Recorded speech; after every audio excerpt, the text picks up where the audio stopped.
தர்கா சம்பந்தமான கேள்விகள். அஸ்ஸலாமு அலைக்கும். என் பெயர் ஷஃபி முகமது, ஈரோடு மாவட்டம். என்னுடைய கேள்வி, எங்கள் வீட்டில் தர்காவுக்கு செல்கிறார்கள், என்னையும் அழைக்கிறார்கள். ஆனால் நான் இதுவரைக்கும் செல்லவில்லை. அது அது அது வந்து உண்மை என்று போகலாம் என்று சொல்கிறார்கள்.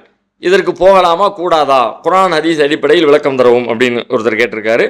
அதே கேள்வி இன்னொருத்தர் கேட்குறாங்க. தஞ்சாவூர்லேருந்து ஷாகுல் அப்படிங்கிறவங்க, கடந்த காலங்களில் தர்கா மற்றும் பிற மத வழிபாட்டு தலங்களுக்கு சென்றால் அல்லாவின் சாபம் இறங்கப்படும் என்று சொன்னீர்கள். இப்பொழுது சுற்றி பார்க்க மட்டும் செல்லலாம் என்று சொல்கிறீர்கள். இதை முன்பே தெளிவாக விளக்கி சொல்லி இருக்கலாமே. சுற்றி பார்க்க சென்றால் அல்லாவின் சாபம் இறங்காதா அப்படின்னு சொல்லி கேட்குறாங்க. ரெண்டுமே கிட்டத்தட்ட தர்கா சம்பந்தமான கேள்விகள் தான். முதல் கேள்வி, தர்காவுக்கு போகலாமா கூடாதாங்கிறாங்க. தர்காவுக்கு போகவே கூடாது. தர்காவுக்கு செல்லுதல் என்பது இஸ்லாத்திற்கு நேர் எதிரான ஒரு நடவடிக்கைகளில் ஒன்று. ஏன் அப்படின்னா, தர்காங்கிறது என்ன? இறந்தவரை அடக்கம் செய்துவிட்டு அவருக்கு ஏதோ ஆற்றல் இருக்கிறது, அவர் நம்முடைய பிரார்த்தனைகளை செவியேற்பார், பிரார்த்தனைகளுக்கு பதிலளிப்பார், கோரிக்கைகளை நிறைவேற்றுவார் என்று நம்பிக்கையோடு வழிபாடு செய்யப்படுகிற இடத்துக்கு பேர் தானே தர்கா. அந்த இடம் தான் தர்கா. அப்போ இந்த நம்பிக்கை இஸ்லாத்தில் ஏற்புடைய நம்பிக்கையா? இறந்தா முடிஞ்சு போச்சு. உசுரோடு இருக்கிற காலத்தில் ஒரு மனுஷன் இன்னொரு மனுஷன்ட்ட போய் கேட்கலாம், வைக்கலாம், உதவிகள் செய்யலாம், ஓகே. மூத்தா போயிட்டான்னா முடிஞ்சிச்சு. அவனுக்கு இந்த உலகத்துக்குமான தொடர்பு முடிஞ்சிச்சு. அவன் எந்த ஹெல்ப்பும் பண்ண மாட்டான், எந்த ஆற்றலும் கிடையாது. அவனுக்கு அதிகாரம் இருக்குதுன்னா அவனுடைய உயிரையே பாதுகாத்துக்கிற அதிகாரம் அவனுக்கு இல்லையே. என்னமோ அவர் உங்களுடைய கோரிக்கைகளை நிறைவேற்றுவார்னு செத்து போனவர்கிட்ட கையேந்திரீங்களே. அவர் வாழுகிற காலத்தில் தன்னிடம் இருக்கிற தன் உயிரை தன் கைவசத்தில் வைத்துக் கொள்ளக்கூடிய அதிகாரம் கூட அவருக்கு இல்லாததுனால தானே செத்து போனார், இறந்து போனார். பிறகு நீங்கள் அவர் ஆற்றல் உள்ளவர், அதிகாரம் உள்ளவர். லா எம்லிகூன மிஸ்கால தர்ரா, அணு அளவு கூட அவர்கள் ஆற்றல் பெறமாட்டார்கள் குர்ஆன் சொல்லுகிறது. இன்னும் குர்ஆன் அழுத்தமாக ஒரு இடத்துல இறைவன் கேள்வி கேட்குறான். ஒமன் அல்லல் மிம்மை எதுவும் இந்தூனில்லாஹி மல்லா யஸ்தஜீபு லஹு இலா யௌமில் கியாமா. கியாமத்து நாள் வரை அழைத்தாலும் பதில் தராதவர்களை அழைக்கிறார்களே, அவனை விட வழிகேட்டவன் எவன் இருக்கிறான் என்று குர்ஆன் கேட்கிறது. இவனை விட வழிகேட்டன் யார்? எத்தனை தடவை நீ கியாமத்து வரைக்கும் கூப்பிட்டாலும் பதிலே வராது. அவனை போய் கூப்பிடுறியா? அப்போ நீ தான் முட்டாளு, குர்ஆன் சொல்லு. இப்போ நீங்கள் அங்கே போய் கேட்குறீங்க, அங்கே ஆன்சர் வருமா, பதில் வருமா, உங்களுடைய கோரிக்கைகளுக்கு பதிலளிக்கப்படுமா? படாது. அப்போ நீங்கள் எப்படி அங்கே போகலாம்? போகவே முடியாது. அதை தாண்டி இன்னும் போனால், இந்த மாதிரி இறந்தவர்களை அடக்கம் செய்து விட்டால் அதற்கு மேல் கட்டப்படுகிற கட்டடங்களை கட்டக்கூடாது என்று நபிகள் நாயகம் தடை செய்தார்கள். கட்டப்பட்ட தரைமட்டத்தை விட உயர்வாக கட்டப்பட்ட இடங்களை, மண்ணறைகளை போய் இடிச்சுட்டு வாங்க என்று சொன்னாங்க. அது இடிக்கப்பட வேண்டியது, அது வணங்கப்பட வேண்டியது இல்லை. என்னுடைய அடக்கத்தலத்தை கூட நீங்கள் வழிபாட்டு தலமாக ஆக்கிறாதீங்க அப்படின்னு நபிகள் நாயகம் எச்சரிக்கை செஞ்சுட்டு போனாங்க. என்னுடைய அடக்கத்தலத்தை நீங்கள் விழா கொண்டாடுகிற இடமாக நீங்கள் ஆக்கிறாதீங்க என்றெல்லாம் எச்சரிக்கை செஞ்சுட்டு போனாங்க. அப்போ எந்த கட்டடம் இஸ்லாத்தில் இருக்கக்கூடாதோ, எந்த கட்டடம் இடிக்கப்படணுமோ அந்த மாதிரியான கட்டடத்தை இஸ்லாம் எப்படி ஏற்றுக்கொள்ளும், அல்லாஹ் எப்படி ஏற்றுக்கொள்வான்?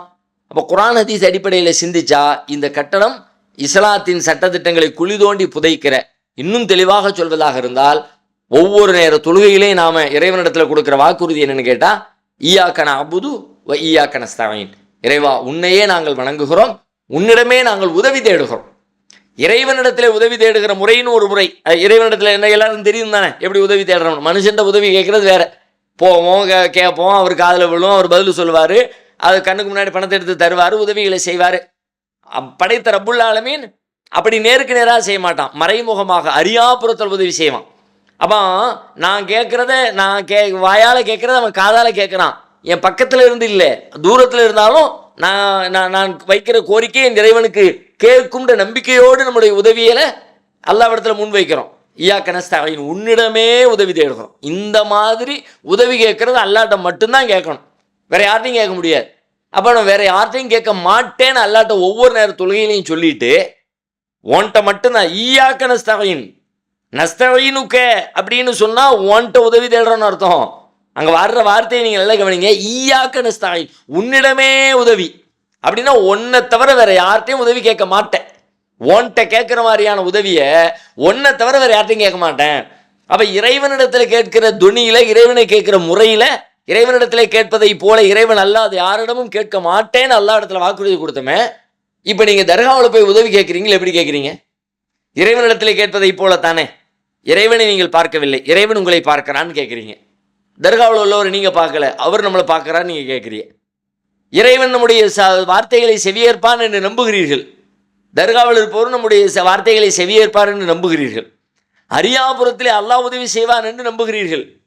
அப்படித்தான் எல்லா இடத்துல கேட்குறீங்க. அது மாதிரி இவர் நமக்கு அறியாதபுரத்தில் எந்த அவுளியாவும் தர்காவிலேருந்து கையை பொத்துட்டு வெளியில் கொண்டு வந்து செத்தும் குடை கொடுத்தார், சீதக்காதி கபரை உடச்சிக்கிட்டு வெளியில் மோதிரத்தை கொடுத்தாரு கதை அப்படியா நடக்குது? அந்த கதை மாதிரி இல்லை. அப்படி யாரும் நம்பலை தானே, யாரும் கேட்கல தானே. இப்போ எப்படி அல்லாஹ் எப்படி அறியாதபுரத்தில் உதவி செய்வானோ அதுபோல இவங்களும் உதவி செய்வாங்க அப்படின்னு நம்பிக்கை. அப்போ நாம் உன்னிடமே உதவி தேடுறோன்னு சொன்ன அந்த வார்த்தைக்கு என்ன அர்த்தம்? ஓன்ட்ட மட்டும் இல்லை, ஊரில் உலகத்தில் யாரெல்லாம் செத்து போனாங்களோ எல்லார்ட்டையும் கேட்போம் தானே அர்த்தம். எனவே இந்த கட்டடம் இஸ்லாத்திற்கு எதிரானது, இடிக்கப்பட வேண்டியது, தரைமட்டமாக்கப்பட வேண்டியது. பிரார்த்தனைகள் அனைத்தும் அல்லாஹ்விற்கு மட்டுமே உரித்தானது. அல்லாஹ்வை தவிர வேறு யாரிடமும் பிரார்த்திப்பதற்கு தகுதி கிடையவே கிடையாது. இந்த மாதிரியான வழிபாடு செய்யக்கூடிய தலங்கள் அழிக்கப்பட வேண்டும். நபிகள் நாயகம் ஸல்லல்லாஹு அலைஹி வஸல்லம் தன்னுடைய மரணத்திற்கு சில நாட்களுக்கு முன்னாடி சொன்னாங்க, லஅனல்லாஹுல் யஹூத வன் நஸாரா இத்தகது குபூர அம்பியாயிஹிம் மசாஜிதா. யூதர்களையும் நசாராக்களையும் அல்லாஹ் அழித்து நாசமாக்கட்டும். ஏன் தெரியுமா? அவர்கள் தங்களுடைய நபிமார்களின் அடக்க ஸ்தலங்களை வணக்க ஸ்தலங்களாக ஆக்கி கொண்டார்கள். நபிமார்களின் அடக்க ஸ்தலங்களை, இறைவனின் தூதர், இறைவனால் தேர்வு செய்யப்பட்டு உலகத்திற்கு அனுப்பப்பட்ட இறை தூதர்கள் இறந்த பிறகு அவர்களை அடக்கம் செய்த இடத்தை புனித இடமாக யார் மாற்றினார்களோ அவர்கள் அல்லாஹ்வால் சபிக்கப்பட வேண்டியவர்கள் ரசூலுல்லாஹ் சொன்னாங்கன்னா, இப்போ நாம் அந்த வேலையை தானே செஞ்சுக்கோம். யாருக்கு? நபிமார்களை செய்யலை, யாருன்னே தெரியாத ஆட்களுக்கெல்லாம் செஞ்சு வச்சுருக்கோம்ல. அப்போ அல்லாஹ்வுடைய சாபம் தானே கிடைக்கும், அல்லாஹ்வுடைய அருள் எப்படி கிடைக்கும்? எனவே தர்கா என்பது இஸ்லாத்தில் கூடாத, செல்லக்கூடாத, இருக்கக்கூடாத ஒரு கட்டடம்ங்கிறத புரிந்து கொள்ள வேண்டும். ஒன்று. ரெண்டாவது, தொடர்ந்து தஞ்சாவூர்லேருந்து கேட்குறவங்க அவங்க என்ன கேட்குறாங்கன்னா, முந்தி போகவே கூடாது நீங்கள், இப்போ என்னென்னு கேட்டால் சுற்றி பார்க்க போகலாங்கிறீங்க. சுற்றி பார்க்க டூரிஸ்ட் பிளேஸ் மாதிரி போகலான்னு சொல்லலை. என்ன நடக்குன்னே எனக்கு தெரியல, அங்குள்ள நடப்பு என்ன, நிலவரம் என்ன, எப்படி எப்படிலாம் செய்கிறாங்க என்பதை நான் தெரிந்து கொள்ள வேண்டும் என்பதற்காக வேண்டி ஒருத்தர் போகலாமான்னு கேட்டால் அப்படி போகலாம். இப்படி போகிறதுங்கிறது வருஷா வருஷம் போகிறது இல்லை. சுற்றி பார்க்க போகிறதுங்கிறது மாதம் மாதம் கூட போகலாம். ஒரு கொடைக்கானலுக்கு போகிறோம், ஊட்டிக்கு போகிறோம், சுற்றி பார்க்க போகிறோன்னு போகிறோம். ஒரு தடவை தான் போவோமா? பார்த்ததையே திரும்ப திரும்ப பார்க்க போவோம்ல. அது மாதிரி இல்லை. இது என்ன நடப்புனே தெரியலப்பா, அதை அறிந்து கொள்வதற்காக வேண்டி போவது என்பது அது அந்த நம்பிக்கையோடு போவதாக ஆகாது. வழிபாடு செய்ய போகிறேன், பிரார்த்தனை செய்ய போகிறேன், நேர்ச்சி செய்ய போகிறேன், கந்திரி ஆக்க போகிறேன், கையேந்த போகிறேன், அங்கே போய் தொட்டில் கட்டி போட போகிறேன், அங்கே போய் வளையல் போட போகிறேன், அந்த மாதிரி நோக்கத்தில் போகிறதில்ல. அப்படி போகாமல் அங்கே என்ன தான் செய்கிறாங்க, அது நடக்கு இது நடக்குன்னு ஆயிரம் சொல்கிறாங்க, நமக்கு ஒன்றுமே தெரியலையே, நேரில் போய் பார்த்துட்டு வந்துடுவோம், உண்மையிலே இவங்க சொல்கிற மாதிரி தான் அங்கே நடக்குதா இல்லையா அப்படின்னு அறிந்து கொள்வதற்காக, நாலேஜுக்காக ஒருத்தர் போனார் அப்படின்னா அது மார்க்கத்தில் குற்றம் இல்லைங்கிறோம். அதுவும் நம்மளை சுயமாகவா சொல்கிறோம், அதுவும் அல்லாஹ்வுடைய தூதருடைய வாழ்க்கையில் முன்மாதிரி இருக்கிறது. நபிகள் நாயகம் ஸல்லல்லாஹு அலைஹி வஸல்லம் அவங்களுடைய மனைவி உம்மு ஹபீபா ரலியல்லாஹு அன்ஹா அவங்க சிரியாவுக்கு ஹிஜ்ரத்துக்கு போயிருந்தாங்க. அங்கே சிரியாவில் இது மாதிரி பெரிய பெரிய சர்ச்சுகள், கோவில்கள் உண்டு. அந்த கோவில்களில் போய் அங்கே போய் பார்க்குறாங்க, அங்கே எப்படி இருக்குது, அங்கே எப்படியெல்லாம் இருந்துச்சு பார்த்துட்டு, பிறகு மதினா வந்த பிறகு மதினாவில் ரசூலுல்லாஹ்வுடைய வீட்டில் ரசூலுல்லாஹ் படுத்திருக்கிறாங்க. இவங்க அந்த கோயிலுக்கு போயிட்டு வந்து அந்த கோயில் அப்படி இருந்துச்சு இப்படி இருந்துச்சுன்னு சொல்லிட்டு பேசிக்கிட்டு இருக்கிறாங்க. படுத்திருந்த ரசூல் ஸல்லல்லாஹு அலைஹி வஸல்லம் அதை கேட்டு எந்திக்கிறாங்க. எந்திச்சா நம்ம புரிஞ்சுக்கிட்ட மாதிரி சொல்கிறதா இருந்தால் என்ன சொல்லியிருக்கணும்? என்ன கோயிலுக்கு நான் போயிட்டுங்கிறியா, அதுங்க எப்படி போக போச்சு, அதெல்லாம் போகக்கூடாது, பாவமான இடம்ல, அல்லாஹ்வுடைய சாபம் இறங்கும், நீங்கள் அழிஞ்சு போயிரு அப்படிலாம் சொல்லியிருக்கோம். அப்படி சொல்லலை. வேற என்ன சொன்னாங்க அப்படின்னு கேட்டால், நபி ஸல்லல்லாஹு அலைஹி வஸல்லம் அவங்க சொன்னதை ஆமோதிச்சு, ஆமாம் நீங்கள் சொன்ன மாதிரி தான், உலாய்க்கு ஷிராருல் ஹல்க் இன்தல்லாஹ், அல்லாஹ்வுடைய படைப்புகளிலே மகா மோசமானவங்க அவங்க. ஏன்னு கேட்டால் அவங்கள ஒரு நல்லடியார் இறந்துட்டா, இதா மாத்த மின்ஹும் ரஜுலு சாலிஹு பனவ் அலா கப்ரிஹி மஸ்ஜிதா, அங்கே ஒரு நல்லடியார் ஒருத்தர் மூத்தா போயிட்டார் அப்படின்னா உடனே அவங்களுடைய அடக்க ஸ்தலத்தில் ஒரு வழிபாட்டு தலத்தை உண்டாக்குவாங்க. ஓ சவ்வரு ஃபீஹி தில்க சூரா, அவருடைய உருவங்களை எல்லாம் அங்கே வரைவாங்க. இவங்க தான் உலகத்தை அல்லாஹ்வுடைய படைப்பிலே மகா கெட்டவர்கள் அப்படின்னு நபி ஸல்லல்லாஹு அலைஹி வஸல்லம் இதைத்தான் சொன்னாங்க. அவங்க போயிட்டு வந்து ரசூலுல்லாஹ் கண்டிக்கவே இல்லை. அப்போ என்ன விளங்குது? ஒரு நாலேஜுக்காக அங்கே என்ன நடக்கிறது என்பதை தெரிந்து கொள்வதற்காக ஒருவர் சென்றால் அது குற்றமில்லை என்பது தெரிகிறதே தவிர, அந்த நம்பிக்கையோடு அதை ஏற்றுக்கொண்டு அல்லது அந்த அந்த அந்த அந்த கொண்டாட்டங்களிலே பங்கேற்கிற நோக்கத்தோடு நம்பலை, ஆனாலும் அது எல்லாம் ஒரு திருவிழா ஜாலியாக இருக்குல்ல, அதுவெல்லாம் நீங்கள் அதுக்குள்ளே பங்கெடுக்கிறீங்கன்னு அர்த்தம்.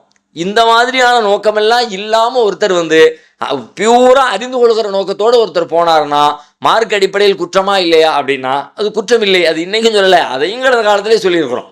முந்தியெல்லாம் கூடாதுன்னே இப்போ மட்டும் கூடுங்க அப்படி இல்லை, முந்தியே இந்த செய்தியும் சொல்லியிருக்கிறோம். அந்த செய்தி அந்த நோக்கத்தில் போனால் அது ஹராமு தான், அதில் ஆனத்தை தான், அல்லாவுடைய சாபத்தை தான் பெற்றுத்தரும், அல்லாவுடைய மன்னிப்பை விட்டு நம்மளை தூரமாக்கும்.